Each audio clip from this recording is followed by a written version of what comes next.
ప్రతి మనిషికి గర్వం ఉంటది. నేను అనే ఒక ధీమా ఉంటది. ఆ గర్వం తలకెక్కినప్పుడు ఒక్కసారి శ్మశానం వైపు చూడండి. ఎందుకు తెలుసా? మనం గొప్ప అనేసి మనం అనుకుంటున్నాం. మనకంటే గొప్ప వాళ్ళు ఎంతో మంది మట్టిలో కలిసిపోయారు. వాళ్ళకంటే మీరు గొప్ప కాదు. ఈ రోజుండి రేపు చనిపోయేదానికి ఎందుకండి ఆ పొగరు, ఈగోతనం అంతే పక్కలో పెట్టుకొని బ్రతుకుతూనే ఉంటారు. ఈ రోజు నాలో రేపు లేదు. సంతోషంగా బతకండి. మంచి అనే ఒక ఇది పెట్టుకోండి.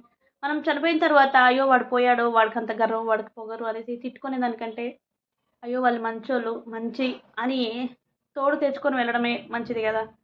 గర్వం ఎప్పుడు తలకెక్కితే అది ఎక్కడి దాకా తీసుకెళ్తదో ఎవరికీ తెలీదు. అర్థం చేసుకోండి.